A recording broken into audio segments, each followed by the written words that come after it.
The morning sun painted golden streaks across the sky. It was Amara's wedding day, a moment she had dreamed of for years. She thought today would mark the beginning of forever.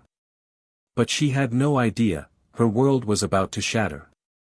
Her smile was gentle as she adjusted the hem of her gown and quietly stepped into the hallway, her bouquet cradled in trembling hands. She crept toward the room where Michael, her soon-to-be husband, was staying. A surprise visit. One last stolen glance before "I do." But just as her fingers brushed the doorknob, she froze. Michael's voice, laughter, filtered through the door. Playful. Too casual for the nerves of a groom. Amara leaned in, heart fluttering with curiosity. But the words she overheard struck her like a bolt of lightning. She won't make it past today. That pill will take her out before or after the vows, it won't matter. As long as she's gone, her empire is ours. Just make sure she swallows one more before the ceremony. The color drained from Amara's face. Her body stiffened. Her ears rang with shock. Her eyes burned with sudden tears. Then, another voice. "I'm wearing the dress, babe." Michael chuckled. "Good. Wouldn't want my favorite bridesmaid to be late for our celebration." Bridesmaid? Her knees gave way. A betrayal so deep it pierced her soul. Michael. And someone she considered family. Plotting to kill her. The bouquet slipped from her hands. Her fingers shot to her lips to muffle a cry. Then she turned and fled down the hallway, her satin gown sweeping behind her like a phantom. Her mind was chaos. She couldn't think. She just ran. Only two people in the world she still trusted, her father and stepmother. They were in a suite just one floor below. She had to tell them before it was too late. But her body was failing her. Her head spun. The hallway lights blurred. Her breath came shallow. Her chest felt like it was collapsing in on itself. No. Not now. Not yet. Stay awake, Amara. Just a little longer. She stumbled to her father's door, barely holding herself upright. Her hands shook as she forced the door open. "Dad." "Mom," her voice was barely a whisper, cracking under strain. Both turned to see her, gasping, pale, collapsing forward. "My God, what's happening?" her father cried, catching her as she slumped into his arms. "They want to kill me," she breathed, trembling. "They." And then, nothing. Her body went still. "Amara. Amara," her father screamed, shaking her. "Someone help. Help." His voice echoed through the corridors. Panic erupted. Doors slammed open. Footsteps thundered across the floor. Guests rushed out of their rooms, horrified at the sight of the bride lying lifeless on the floor. Michael arrived first. His expression twisted into the perfect image of anguish. "My love." "No, what happened?" he wailed, dropping to his knees beside her. He grabbed her hand, kissed it, cried out. "Please don't leave me. You promised me forever." But inside, he was grinning. It was all going to plan. Her bridesmaids gathered nearby, gasping, clutching tissues. No one suspected. Not yet. The hallway became a frenzy, sobbing, shouting, chaos. Two hotel staff carried Amara's limp body, her glowing white dress now dragging like a ghost's shroud across the floor. Her makeup ruined. Her skin pale. Her lips blue. Michael followed them into the car, cradling her head in his lap, pretending to be shattered. But his pulse was electric. This was the beginning of his new life. The fortune. The power. The freedom. As the car pulled away, chased by a line of panicked guests and family, Michael slid his phone from his pocket. A text. "She's gone. Congrats to us." He hit send and leaned back, hiding a wicked smirk. The car screeched into the hospital. Nurses and doctors rushed to the door. Michael jumped out, full of theatrics. "She's not breathing. Please, help her." Inside, her stepmother sobbed hysterically beside the stretcher. "Please, save my daughter, don't let her die." The emergency room swallowed Amara behind its doors. Machines beeped. Lights flashed. Nurses hovered. Her father stood frozen in the hallway, fists clenched, unable to speak. Michael slumped into a waiting room chair, burying his face in his hands. But if anyone had looked closely, they'd have seen the tiny grin that appeared each time he glanced at the clock. Time was moving. His plan was working. Then, hours later, a doctor stepped out, his coat damp with sweat. The room silenced. "Is she?" Amara's stepmother asked, voice cracking. The doctor took a breath. "She's alive, but barely. Her condition is extremely critical. Weak heart. Shallow breath. We're doing everything we can. But it's in God's hands now." The stepmother collapsed into a chair, sobbing uncontrollably. Her father turned to the wall, silent tears wetting his cheeks. And Michael? He lowered his head, and let a single tear fall into his palm. Fake. Like everything else. He didn't notice the message flashing on his screen. "Job well done. We'll talk soon." His mouth twitched. For just a second, he smiled. Behind the curtain of beeping machines and hushed voices, Amara lay motionless. Wires clung to her chest. A mask covered her mouth. Her heartbeat echoed in soft intervals across the cold room. Every tick of the monitor felt like a whisper from the edge of life. Nurses stood nearby, quietly checking her vitals. Doctors glanced at each other with concern. She hadn't moved. Not once. But then, a flicker. Her fingers twitched. One nurse gasped. "She's moving." Everyone turned toward the bed. A nurse reached for the call button. But before she could press it, Amara's eyes fluttered open. Tears welled instantly and rolled down her cheeks. Her lips were dry, trembling. She tried to speak, but her voice barely rose above a whisper. "Please, don't tell them I'm awake." "Not yet." The nurse paused, stunned. "Miss, your family is waiting outside."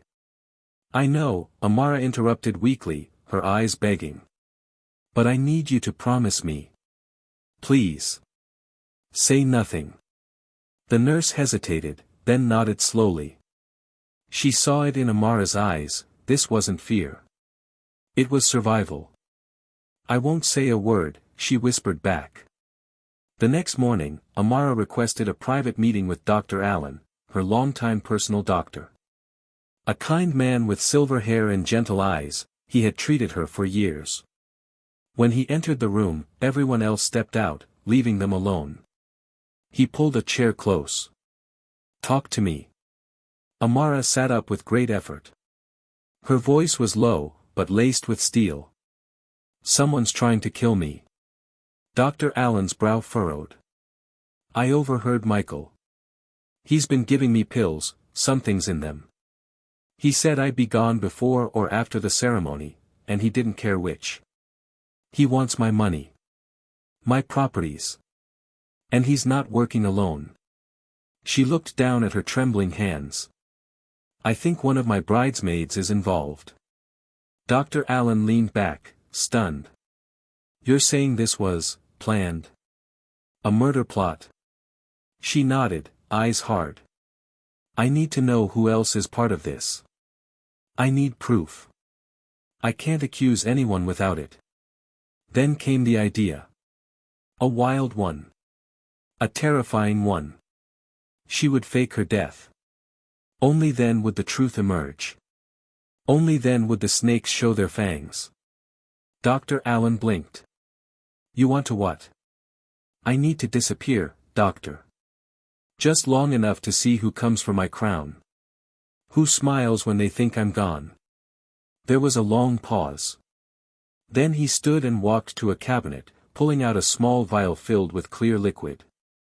This will slow your pulse. Make your skin cold. You'll appear dead, breathing so shallow it'll fool even trained eyes. But you'll be alive. Amara nodded. No hesitation. She had spent her whole life giving, trusting, loving, forgiving.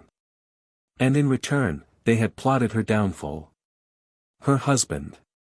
Her best friend. Possibly more. Tears slipped down her cheeks. But her voice was steady. Do it. Dr. Allen gave her one last look, then inserted the needle. The fluid moved like ice through her veins. Her vision darkened. Her limbs grew numb. Her chest rose only slightly now, barely enough to detect. Her heartbeat slowed to a faint whisper. Lie back, the doctor instructed, gently placing her onto the mattress. He pressed ice packs beneath her arms and legs to chill her skin even further. Her lips turned pale. Her face lost all color. Then, he picked up the phone and made the call. I'm sorry, he said calmly. She's gone. Within the hour, the world exploded with the news. Amara Brown is dead. Tears flowed through the halls of her estate. Her staff wept openly. Neighbors gasped in disbelief. News vans arrived like vultures, eager to capture the story of the fallen millionaire bride. Her mansion filled quickly. Family arrived, Michael, the bridesmaids, her siblings, her father, even her estranged mother. One by one, they passed by her open casket. Her body lay still beneath a soft white sheet, surrounded by flickering candles. Not a single breath stirred her. But beneath the stillness, she was watching. Listening. Judging. That evening, a strange tension filled the grand living room. Mourning didn't feel real, it felt rehearsed. Some wiped away tears. Others glanced at their watches. Most of them weren't grieving. They were waiting. Waiting for the will. For the inheritance. For the keys to the empire Amara built.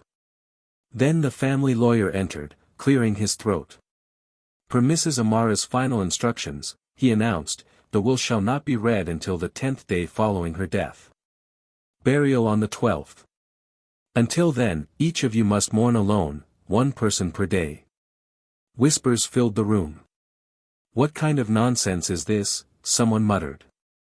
Sounds like a game, another sneered. But the lawyer was firm. If you want access to anything she left behind, you will follow her instructions. And so, the twisted countdown began. Day 1. Michael arrived dressed in black, his face carefully arranged into grief. He stood over Amara's still body, pressing his hand against his eyes dramatically. Rachel, Amara's best friend and chief bridesmaid, entered quietly, dressed in mourning. She was such a beautiful soul, Rachel whispered, dabbing at tears. I miss her already, Michael said, shaking his head. Amara's heart ached under the silk sheet. Then Michael reached out, and took Rachel's hand. Rachel didn't pull away. She squeezed back. And then, he whispered. Finally, it's all ours. Rachel giggled softly. We don't have to wait anymore. Amara's soul screamed. Her chest burned. The man she loved. The woman she trusted. They were monsters. But she kept still. She had to see it all. Then Rachel leaned close to her cold ear.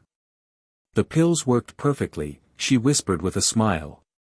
And just like that, Amara's entire world shattered again. But they weren't done with her. And they had no idea, she wasn't done with them either. Beneath the silk sheet, Amara's fists clenched. Her heart screamed with betrayal.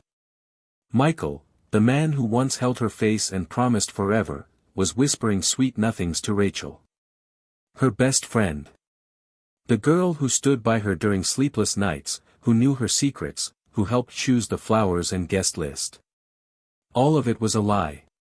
How long do we have to play pretend? Rachel murmured, smoothing her black dress. 10 days, Michael replied with a grin. Then the wills read, and everything is ours. Rachel smiled. I can't wait to redecorate that beach house. Maybe even get a yacht. Michael brushed her hair back and kissed her forehead. No more secrets after this. We'll be free. Amara's chest tightened beneath the cover. Her vision blurred, not from tears, but fury. Her heart didn't just break, it boiled. They thought she was dead. They thought they'd won. They had no idea what was coming. Day 2. The next morning, her step-siblings entered.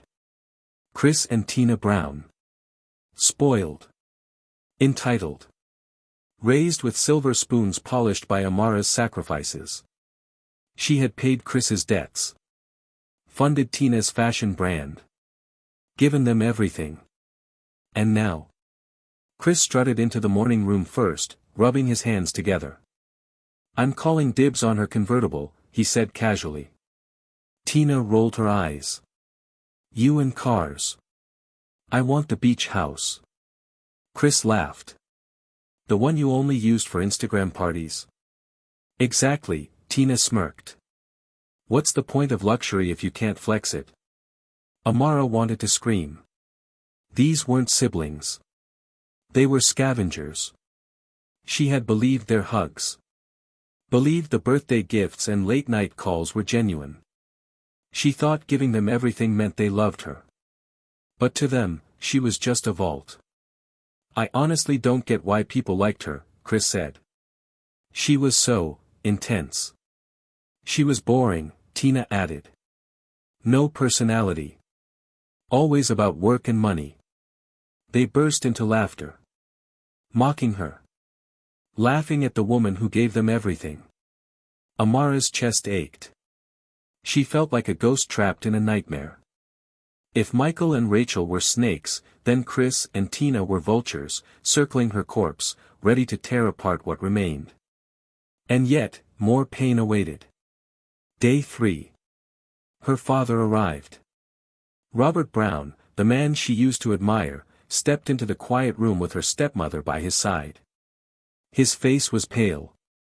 His hands trembled as he reached for Amara's still hand. My little girl, he whispered, voice cracking. You were my first joy. Amara's frozen heart stirred. Was it possible? Did he actually love her? But then her stepmother leaned in, soft but firm. I know this is hard, honey, she said gently. But we won't need to beg her for help anymore. Now it's all yours. Robert didn't flinch. He didn't deny it. He just sighed. I guess you're right. I did so much for her growing up. I deserve something in return. And just like that, the illusion shattered. Amara remembered all the school fees she paid. The gifts she sent. The vacations she sponsored. Not out of obligation, but in hopes he'd one day say, I'm proud of you. Now she saw the truth. Her father had never truly loved her. He only loved what she could offer. He didn't mourn her. He mourned the money he might lose. Day 4. Then, came Linda. Her mother. The woman Amara had hated her whole life. She walked in alone. No jewelry. No makeup. Her black dress hung loosely, as if it hadn't seen sunlight in years. Her steps were shaky. But her eyes, they were filled with something Amara hadn't seen in anyone else. Genuine sorrow. My baby, Linda whispered, reaching out and brushing her daughter's lifeless hand. Amara's frozen chest felt suddenly warm. I'm sorry. I never wanted to leave you, Linda sobbed, collapsing beside the casket. I begged your father to let me see you. He said no. He told me he'd raise you to hate me. And he did. Tears poured freely down her face. I missed your birthdays. Your graduations. I cried alone through every holiday. Her voice cracked into a whisper. And now, it's too late. Amara wanted to scream. Not in anger, but in heartbreak. Everything she believed about her mother, it had been a lie. All those years, she thought her mom didn't care. Now she knew. Her father had stolen that love from her too. She longed to sit up, to tell Linda, I'm alive. I forgive you. But she had to wait. Not yet. There were still more truths to uncover. Still more masks to rip away. Day 5. The staff came. Her maids. The chef. Her butler. The driver. Unlike the others, they stood in silence. Their heads bowed. Some whispered prayers. Others wiped tears from their cheeks. Amara felt something strange. Real grief. Then, one man stayed behind as the others left. David. Her driver. He approached the casket slowly, fists clenched at his sides. His eyes were red. His lips tight. He knelt beside her, trembling. I'm sorry, Amara, he whispered. I should have told you. I should have warned you. Amara's heart skipped. Warn me. David's voice broke. I saw things. Heard things. I didn't speak because I didn't think you'd believe me. He shook his head, eyes welling up again. I love you, Amara. I've loved you since the day I met you at that mall. You smiled at me, and I never forgot it. He let out a broken laugh. I left everything. Took the job just to be near you. Just to see you smile every day. Tears streamed down his face now. I kept my feelings buried because, what chance did I have? A man like me, loving a woman like you. Amara wanted to cry too. He had loved her. Truly. Quietly. Purely. He hadn't betrayed her. He had protected her in silence. Now, she had a new mission. Find the rest of the truth. And protect the one person who loved her without asking for anything in return. The days were ticking down. Soon, the funeral would end. And her enemies would face a reckoning they never saw coming. 10 days passed. One by one, the people Amara had once trusted came and went, crying, lying, whispering, stealing pieces of her legacy with their eyes. But now, the countdown was over. On the 10th day, the living room of her mansion filled with whispers. Everyone wore black, eyes lowered, expressions perfectly rehearsed. But Amara, watching through hidden cameras, could see the truth in every blink, every smirk. None of them had come to mourn, they had come to collect. The moment finally arrived. The lawyer stepped into the grand room, carrying a slim file and a small flash drive. His voice cut through the hum of fake sorrow. Before we proceed with Mrs. Amara's final will, he said, she left behind one final request. You must all watch this first. He walked over to the large screen mounted on the wall, inserted the flash drive, and pressed play. And the room exploded. The first clip played, Michael and Rachel, hand in hand, entering a hotel late at night. Whispering. Laughing. Kissing, gasps filled the space. Rachel's face turned ghostly white. Michael jumped to his feet, voice panicked. Turn that off. This is an invasion of privacy. But the lawyer didn't flinch. It was her last wish. We finish what she started. The next clip played, more footage. Secret meetings. Hushed conversations. A kiss in a stairwell. A passing of a tiny bottle. No one could look away. The truth was out. Amara's betrayal was on full display. By the time the screen went black, silence engulfed the room like a fog. Then a new image appeared. My will. And there she was. Alive. Amara stood in front of a camera, radiant and strong. Now that I've seen what love really looks like, she began, her voice dripping with sarcasm, let's get to the good part. She straightened, her tone sharpening. To my dear ex-husband and former best friend, the two people I trusted the most, I have nothing left to say to you. Except this, from this moment forward, you lose everything. Gasps and cries filled the room. Rachel held her chest. Michael's hands curled into fists. Divorce papers have already been sent, Amara continued. You'll walk away with nothing. No money. No house. Not even a couch. She smirked coldly. Good luck. The screen cut briefly to shocked faces. Then resumed. To my step-siblings, Chris and Tina, she said, her voice now ice, I leave you $1,500 each. Just enough for a weekend getaway. But after that, I want you gone. Never speak to me again. Chris muttered something under his breath. Tina sat frozen. To my father and his wife, Amara continued, you get $1 million.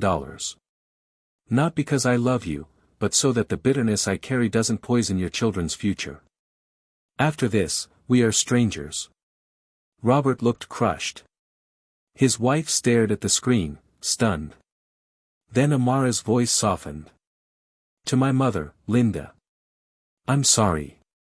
I believed lies for too long. I pushed you away. But I see you now. I believe you. And I want to make it right. Starting today. Linda broke down in sobs, her face buried in her hands. And then. The screen dimmed. A new slide appeared, to David. Everyone turned. David's eyes widened. His hands trembled. Amara appeared again, her tone tender. My dearest David, she said softly. You loved me in silence. You stood by me without ever asking for anything. I was blind to it then, but I see it now. She smiled. And now I want the world to see it too. She took a deep breath. I want to build a life with you. Not as your boss. Not as your passenger. But as your partner. Will you be mine? Gasps filled the room again, but this time, not from shock, from awe. David's jaw dropped. His heart pounded. And then. The doors to the mansion swung open.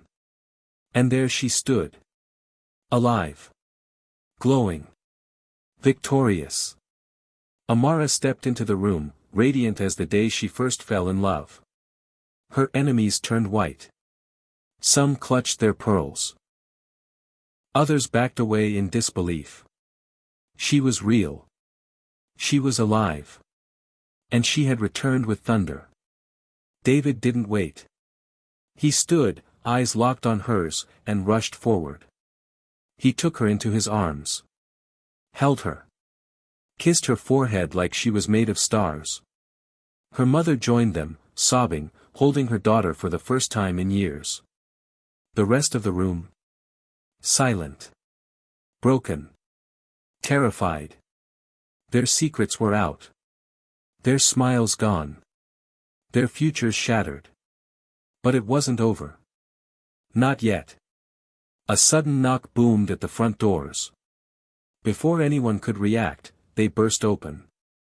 Police officers swarmed the room.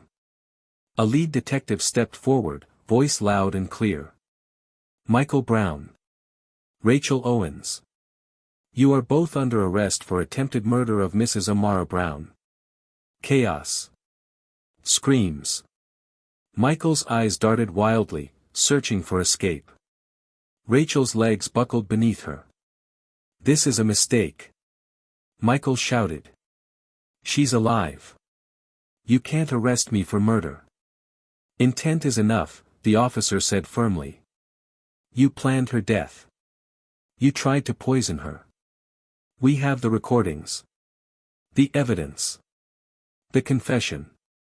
Two officers grabbed them, snapping cold handcuffs around their wrists. Michael fought. Rachel sobbed. Amara stood calmly, watching it all. Then Michael looked at her one last time. I loved you, he screamed. She stepped forward. Her voice cut like glass. You gave me poison. Every day. Don't talk to me about love. Michael lowered his head. Silent. The officers dragged them out of the house and into the waiting police van. The doors slammed shut. And just like that, they were gone. Amara turned. Her hands were trembling. Her breath shaky. Then. David reached for her hand. You're free now, he whispered. She looked up, her eyes shining. And for the first time in her entire life, she felt it. Freedom.